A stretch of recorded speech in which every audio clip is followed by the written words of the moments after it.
the Mavericks, Nico Harrison. We haven't gotten a chance to talk about this, but it's really it's a good time to talk about it because while we're, taking a huge dump on the Mavs all the time, everybody is, and it's warranted.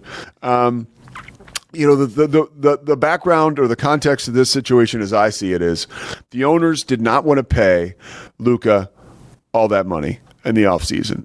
And so they put Nico Harrison in a super weird position. As I heard from people around the NBA recently, and we knew this, but I didn't know exactly how close.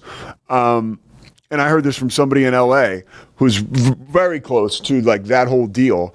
That Rob Pelinka and Nico Harrison, like think about you and your like best buddy. Like that's how tight those two are. So like that deal getting done, I believe like the closeness of their relationship probably led to a bad deal getting done. Where what Nico Harrison did that is unforgivable is the trade just sucked. And, so the owner says, we're not going to pay this guy. I don't care if you guys figure out a way to make him look bad or whatever, because that was BS too. The way that they tried to paint Nico or Luka in a light like he was just, I don't know, like off the court, the drinking, the smoking, whatever. He wasn't taking care of his body. The guy drug you to the finals last year with Kyrie Irving. Like, let's not forget about that. Like the NBA Finals, there were points in the finals too. I think a huge touchstone for this whole thing detonating was Brian Windhorst after that game saying like there's a reason that the winners are in that locker room and the losers are in that locker room because Luka had been pleading for fouls. I think right around when he was fouling out. So there is there's a lot on the bone here, but bottom line is. Owners wanted him traded. Nico was put in a weird situation. He gets in bed with his buddy and makes a terrible deal where you don't even get a first-round pick. And you don't get anybody from the Lakers who's really affected. It just, you got AD, and AD is good. And we haven't had a chance to see him play much this year, if at all, for the Mavs. And Nico's quote, as we get to this press conference earlier this week, you have this press conference where you have, again, a selective group of the media. You don't allow cameras. They had to negotiate tape recorders to be brought into it. And during this availability, it's bad enough that you do it this way. And honestly, that kind of stuff, Mad Dog Russo said this, New York guy, knows the media. He said a press conference like that works in a rinky-dink town. It doesn't work anywhere else. And Dallas is not a rinky-dink town. In fact, it's like the fifth largest media market in the country, which basically means in the world. So you have this situation where media members are feeling left out. You've got no cameras. And during the press conference where Nico still refuses to accept accountability, and he can't throw the owners under the bus because the owners are the one that asked him to hold the press conference. And so now he's got to sit there and say stupid shit like, you guys saw what we could have been for 2.5 quarters. Did you hear that? It's so dumb. Like 2.5 quarters? What? Yay. Like what? Like, so, no, you can't base anything on 2.5 Glad quarters. our season rides on 2.5 quarters. I mean, that is like... And if you had, the only thing stupider would have been if you followed that up with, who could have known Anthony Davis was going to get hurt? It's like, everybody who's ever watched Anthony Davis play basketball. It's like, what? Yeah, I mean, so it's, and now, Kyrie gets hurt. And this goes back to the way that this was handled so atrociously by the Mavs and their PR team. Kyrie gets hurt. Obviously, AD is hurt. And normally in a situation like this, when your number one point guard, who, by the way, has earned credibility with your fan base because of how well he's played since he's been in Dallas and how hard he's played. And I just think Kyrie has done this turn where I just love the guy, a couple years ago we were calling him a greedy flat earther. Now it's a little Brooklyn different. Kyrie and Dallas Kyrie have been very different. Yeah. Kyrie has become one of those guys who is he's just fun to root for, and he's eccentric. He's a veteran. He's become a leader, and when he's on the floor, that goddamn basketball is a yo-yo. He is so fun to watch play. He really is. So when you get a guy like Kyrie that gets hurt, like pretty much the best player on your team, especially now that Luka's gone, you usually get like some grace from your fan base, from the media. The Mavs got none this year because of how poorly they handled the Luka trade, and because, honestly, if you want to blame Nico for one thing, blame him for getting completely bamboozled in this trade. I get that you had to make a trade. The trade sucked. Can I? The trade sucked. So that's the problem here. So yeah, you got no first round pick. No, for the best player in the NBA. So you gotta like accountability is one of the biggest things in life. I can say it as a living, breathing example because I screwed up so bad in life, with drugs and alcohol that I had to get sober and be accountable to all this shit that I was embarrassed and disgraced that I did. I had to go around to people and make amends. Try on that. That sucks. But at the end of the day, it's actually fulfilling and it works great. But you got to be working a whole program and stuff for a later date. Listen to the podcast, The Payoff with Pete. I'm rambling. Scotty, over to you. Man, I appreciate your passion. Yeah, I get pissed when I. Well, and here's the thing. The trade sucked.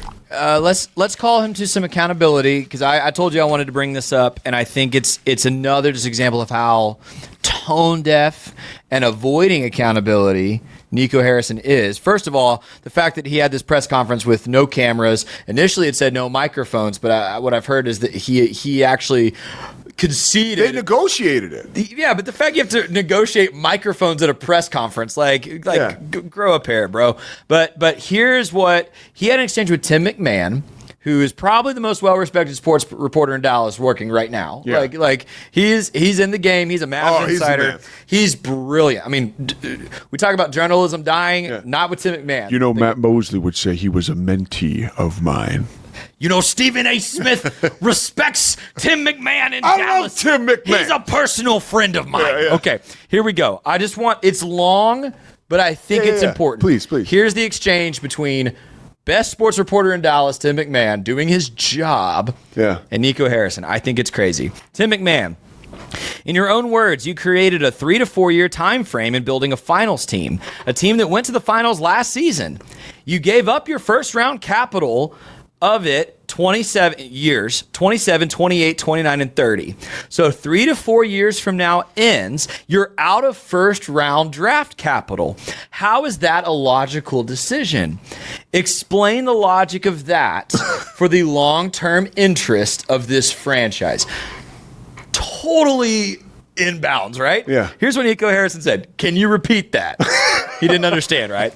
He goes, so Tim MacMahon says again, okay, 27 to 30, you're out of first round capital. In your own words, you created a 3 to 4 year time frame. When the credit card bill comes due, that time frame is over. How is that in the best interest of long-term interest of your franchise? And again, 27 to 30, you're out of your capital. You build a finals team doing it, and you traded the guy who led that finals team last season. How is that in the long-term interest when he's, at the time, a 25-year-old generational talent who could have a 10 to 12-year runway? He's one of the best players we've seen. Nico Harrison. I keep saying the same thing. Defense wins championships. I believe we have a championship caliber team, not for now, but the future. Obviously, the future will hold if I'm right or wrong, and ultimately we're going to be held to the standard of wins and losses, and every executive in every field is going to be held to that same standard. Tim MacMahon repeats the question because he didn't answer it. Your long-term best interest, though. It's like, dude, are you in a different room? Yeah. Your long-term best interest, though, 25, 26, 27, there's your 3 years. Then you're out of your first round capital. How does that make sense for the franchise? Like I said, we believe in the move we made. You obviously don't, and that's fine. You're entitled to your opinions, but we're excited about the future of our team. Last slide. Tim, it's not what I believe. I'm asking for your logic. Nico, again, I think the future will hold. I think once we win, that will change your mind. Tim MacMahon, and you don't believe that the team who went to the finals last year with Luka as a centerpiece could continue to contend for championships. Nico, I'll say it again. Defense wins championships. What in the what? I mean, that is So abhorrent. you're talking about needing to take accountability. Tim's asking him about first-round draft picks. Tim's asking him about draft capital. Tim's asking about Luka, and all he says is just repeating the same tired, well, we'll be judged by if we win. I think we're going to win. Defense. And it's like, brother. And you know, it goes back to, and I understand, right, that is like GM speak, but you didn't get hoodwinked in a trade where you sent a mid-leveling guy. You know what I mean? Like, it's not like this affects the entire city and the entire city's spirit, right? And literally, like, the city of Dallas felt really good about itself and the surrounding areas in the Metroplex and all the way down to here in Central Waco, Texas. yeah. Like, people got on board, rooted for the Mavs. They felt great. It was fulfilling. The sociological experiment that is sports was, again, a success, right? And now they feel like shit because of this trade. I mean, and you know, Nico Harrison's not responsible for like how, you know, we go home and look in the mirror and decide who we are as men and women. But at the same time, again, it goes back to my man Murph's quote. These teams are public trusts. They basically are. Like, you have to do right by your city, and he did not do right by his city. And that's unfortunate. And the last thing I want to get in here, just to, you know, there's a dark side to this, and I'm not conspiracy Pete, like trying to put together all kinds of dark clouds, but, you know, he was Kobe's shoe guy, right?